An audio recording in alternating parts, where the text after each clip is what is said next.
Hello. तर आज काय झालं माहिती आहे, मी आले डिपार्टमेंटवरनं आणि मला इतका राग आला होता. माझी चिडचिड होत होती. नुसता संताप होत होता. वाईट वाटत होतं. काहीही होत होतं. आणि मी घरी येऊन जी चिडचिड सुरू केली, ही सगळी चिडचिड माझ्या आईबाबांनी ऐकून घेतली. सुरुवातीला ते खूप शांत होते. माझी सगळी चिडचिड झाल्यानंतर त्यांनी मला एक प्रश्न विचारला, काय झालं? तरी पण मी काहीच सांगितलं नाही. मग आई उठली. तिने मला स्वयंपाकघरातनं पाणी आणून दिलं. ते पाणी मी गटा उभी राहून रागाच्या भरात संपवलं. एका मिनिटात ग्लास तोंडाला लावला आणि खाली ठेवला.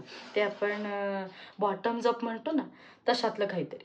मग मी ते पिलं आणि मी दणकन तो ग्लास आपटला. सगळं माझ्या आई बाबा शांतपणे ऐकत होते.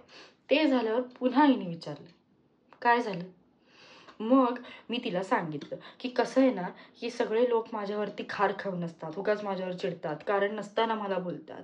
काही लोक तर माझ्यावर इतके जेलस होतात की मला कळतच नाही की मी काय केलं, किंवा माझ्याबद्दल काहीही खोटं नाटं बाहेर जाऊन कोणाला तरी सांगणं. या सगळ्या गोष्टी रोज घडतात. का घडतात?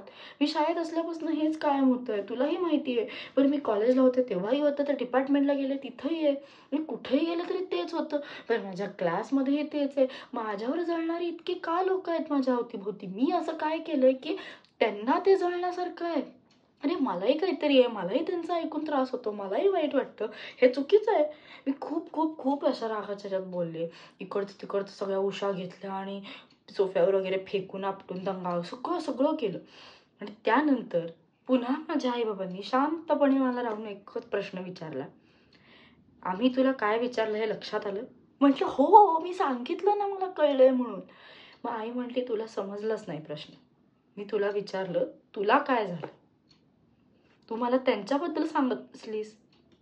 आणि मला एक सांग, तुला का त्या लोकांचा इतका विचार करायचा आहे? जर ती लोक आपल्याविषयी चांगलं बोलतच नसतील, तुझ्यावरती इतके जेलस होत असतील, तुझ्याबद्दल खोटं नाटं बाहेरच्या लोकांना जाऊन सांगत असतील, आणि तू कशी आहेस हे तुला माहिती आहे ना, मग ती लोक तुझी प्रतिमा इतर लोकांसमोर मलिन करण्याचा प्रयत्न करतायत, तर तुला हा विश्वास नाहीये का मनात ना, की तू कशी आहेस, तू कशी वागतेस? आम्हाला माहिती आहे आमची मुलगी कशी आहे, तुला माहिती आहे तू आतनं कशी आहेस, तू लोकांशी कशी वागतेस, कितपत तू लोकांना जवळ करतेस. तू ज्यावेळी एखादी गोष्ट ठरवतेस त्यावेळी तू ती केल्याशिवाय पूर्ण करत नाहीस, हे तुलाही माहिती आहे. आणि मला एक सांग, तुला काय करायचंय? मी असं म्हणत नाही की ते तुझ्याबद्दल बोलतात ते बरोबरच आहे, किंवा ते तुझ्याबद्दल बोलतात तर तू दुर्लक्ष कर. माझं म्हणणं एवढंच आहे की तू दुसऱ्यांची रेख पुसण्यापेक्षा स्वतःची मोठी कर. आणि ही वाक्य मध्यंतरी ना मी एक संकर्षण कराडेची कविता ऐकली होती. त्याच्यात संकर्षण कराडेंनी हे सांगितलं की एखादं एक मूल घरी येतं, ते आईला म्हणतं की लोक माझ्याबद्दल खाऊन असतात खार, माझ्याबद्दल वाटेल ते बोलतात, मी प्रगती करतोय ना, मग यांच्या पोटात का जळतं? त्यावेळेला आई काय सांगते हेच त्यांनी त्यांच्या कवितेतनं मांडलंय.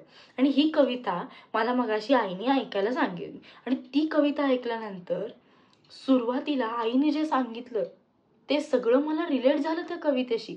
बरं, ही कविता आईनेही ऐकलेली नव्हती, किंवा ते ऐकून माझ्याशी आई बोलते असंही नव्हतं. आईने मला सहज संकर्षण कराड्यांची एक कविता पाठवली, कारण मला कविता करायला आवडतं हे तिला माहितीये. मग ती म्हणाली की मी हे ऐकण्याआधी हे तू ऐक आणि मग मला सांग की हे काय. आणि मला एक सांग, तू तुझ्या जीवावर, तुझ्या मेहनतीवर, तुझ्या स्वतःच्या कॉन्फिडन्सवर, तुझ्या जिद्दीवर, तुझ्या देहावर विश्वास ठेवून तू प्रगती करतेस ना, मग काय फरक पडतो इतर लोक तुझ्याबद्दल काय बोलतात?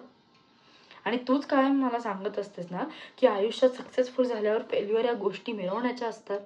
मग तसंच आयुष्यात तू सक्सेसफुल व्हायला लागलीस, मग लोक तुला काय बोलतात किंवा काय बोलत नाहीत याचा विचार तू का करतेस?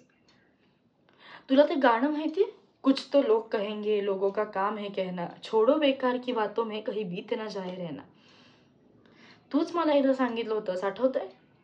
की लोक असं ना तसं बोलणारच. चांगलं झालं तरी म्हणणार, अरे ही काहीच करू शकत नव्हती, आता करायला लागली. आणि वाईट केलंस किंवा तुझं चांगलं झालं किंवा नाही झालं तर लोक काय म्हणणार, हे हिला काहीच जमत नाही. अशा दोन्हीकडनं बोलणारी लोक असतात. आणि ज्या वेळेला तू तुझ्या डोळ्यातनं स्वप्न बघतेस, सुरुवातीला माणसाला ना, ध्येयवेड्या माणसाला लोक वेड्यात काढतात आणि तीच ध्येय पूर्ण केल्यानंतर स्वप्न बघणारा शहाणा म्हणतात. हे जेव्हा माझ्या आईने सांगितलं त्यावेळी माझे डोळे खाडकन उघडले. आणि मगाशी जो आलेला राग, संताप, तो जे काय सगळी अवस्था झाली होती ती एका मिनिटात पुसली गेली. काय जादू आहे ना आईच्या शब्दात. तिने सांगितलं आणि मला ते पटलं. आणि ती कविता ऐकल्यावर सुद्धा मला ते पटलं. त्यामुळेच तुम्ही कधी असं काही वाटलं ना तर आईशी बोलत जा.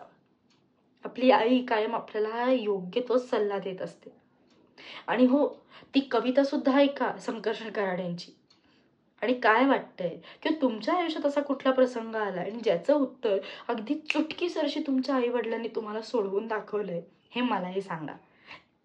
मलाही ऐकायला खूप आवडेल. सो भेटू पुढच्या नवीन विषयात, नवीन व्हिडिओत, एका नवीन वेगळ्या विषयासह. ओके.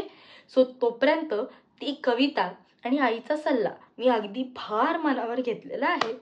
Okay, bye bye.